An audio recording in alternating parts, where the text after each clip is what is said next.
नमस्कार, मी प्रमोद स्वागत करतोय आपल्या सर्वांचं प्राधान्य न्यूज मध्ये। तर मंडळी, श्री क्षेत्र धामोरी या ठिकाणी शुक्रवारी रात्री काही अज्ञातांकडून या मंदिराची जी दानपेटी आहे ती फोडण्याचा प्रकार जो आहे तो उघडकीस आलेला आहे। त्याबद्दल या घटनेविषयी आपल्याला अधिक जी माहिती आहे ती देण्यासाठी आपल्या सोबत या मंदिराचे विश्वस्त सचिव विजयरावजी जाधव साहेब आहेत। तर सर्वात आधी स्वागत आहे आपलं प्राधान्य न्यूज मध्ये। तर काय सांगाल या घटनेविषयी अधिक माहिती? शुक्रवारी रात्री साधारणतः 11 ते 5च्या दरम्यान ही चोरी झालेली आहे आणि इथं ही जी भूमी आहे ही चैतन्य अभंगनाथांची जन्मभूमी, तपोभूमी आणि दीक्षाभूमी आहे। शिववृक्ष मंदिर या मंदिरात तिथं कॅमेरे लावलेले आहेत। एकूण 5 कॅमेरे आहेत। तर त्या 5 कॅमेरेला असल्यामुळं बराचसा एक 1-1.5 वर्षापासून जसे कॅमेरे बसवले तसे चोरी किंवा काही झालं नव्हतं प्रकार। याआधी अशा काही घटना झाल्या? या वर्षी जोपर्यंत कॅमेरे नव्हते तर दरवर्षी 6 महिन्यांनी ते ठरलेलं राहायचं। मग आता एवढ्यात काय झालं, लाईट नव्हती आणि याचा फायदा घेऊन ते कदाचित झाला असेल। त्यांनी काय केलं, आल्यानंतर कॅमेरे माहितीचेच कोणतरी असणार आहे, त्यांनी कॅमेऱ्याचे सगळे मूळ फिरून दिले, त्यांच्यावर रुमाल टाकले मध्ये दानपेटीमध्ये।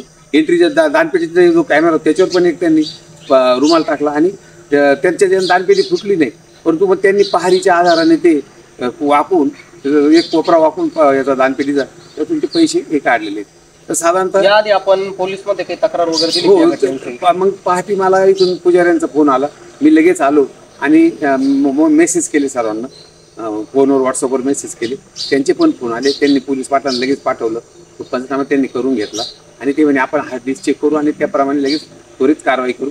त्यांनी पण सहकार्याची भूमिका चांगली मांडली। हार्ड डिस्क आहे, चोरांनी काय केलं, आल्यानंतर ती जी आपली स्क्रीन आहे टीव्हीची ती त्यांनी काढून घेतली। त्यांना असं वाटलं याच्यातच आहे, असं काय त्यांचं अज्ञानपण असं, तर टीव्हीची स्क्रीन पण चोरी झाली। साधारणतः एक 5-1 हजाराची टीव्हीची स्क्रीन आणि एकूण दानपेटीची रक्कम जर अंदाजी धरली तर 3 किंवा 4 हजार असं, म्हणजे 9-1 हजाराचं पेक्षा काही जास्त नुकसान झालेलं नाही आहे। परंतु हे होणं चुकीचं आहे, कारण एक धार्मिक स्थळाला असं मायगाव देवी असं बरेचसे आपण बघतो स्वामी समर्थांची आमची धामोरची दानपेटी कुठली होती, म्हणजे असं गावामध्ये आता एवढ्यात एक सोनारची चोरी झाली, जो त्याचा बी 2-3 लाखाचा ऐवज गेला।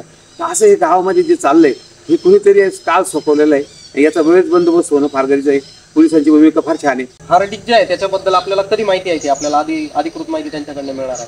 आता ही आपण काढली की ते 2 ते 3 दिवसाचं रेकॉर्ड क्लिअर होईल, कोण आलं कोण गेलं कसं आलं, त्याच्यात आपल्याला निश्चित नाथांची मला खात्री आहे की याच्यात आपल्याला जे आहे चोर आहे ते नक्कीच सापडतील।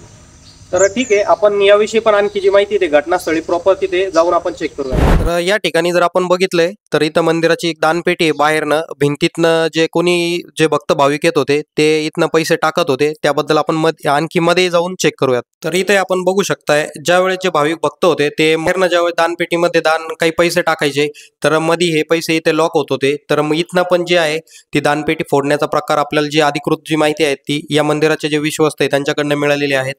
त्याचबरोबर आपण जर इथे बघितलंय तर या ठिकाणी सीसीटीव्हीची जी स्क्रीन होती ती सुद्धा काही अज्ञात व्यक्तींकडून नेण्यात आलेली आहे। तर या मंदिराचे जे विश्वस्त आहे त्यांच्या माहितीनुसार आपण या ठिकाणी पूर्णपणे पाहणी जी आहे ती केलेली आहे। देवाच्या दारी तरी अशा ज्या गोष्टी त्या घडू नये यासाठी आपला काय संदेश असेल? देवाच्या दारी हे घडू नये हे अगदी खरं आहे।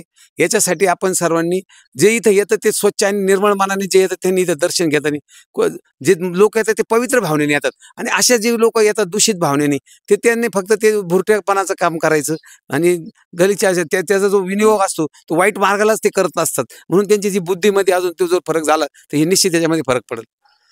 तर धन्यवाद साहेब। तर नक्कीच हे होते आपल्यासोबत या मंदिराचे विश्वस्त विजयरावजी जाधव साहेब। तर त्यांच्याकडनं आपण या घटनेविषयी अधिक जी माहिती आहे ती घेतलेली आहे। या माहितीनुसार त्यांच्या माहितीनुसार त्यांना पोलिसांकडनंही अधिक जे चांगल्या प्रकारचं जे सहकार्य आहे ते यामध्ये होत आहे। तर राहिला बाकी प्रश्न हार्ड डिस्कचा सीसीटीव्ही कॅमेरे जे आहे ते चेक करण्यासाठी, त्याची जी माहिती आहे ती त्यांच्याकडे अधिकृत लवकरात लवकर येईल। त्याबद्दल जर आपल्याला अधिक काही जी माहिती आहे ती उपलब्ध जर झाली तर नक्कीच वेळोवेळी या ठिकाणी येऊन आपण पुन्हा जी माहिती आहे ती सर्व भक्तांसमोर आणणार आहोत। रिपोर्ट प्रमोद पवारसह कॅमेरामन शिवकुमार इंगळे, प्राधान्य न्यूज, कोपरगाव।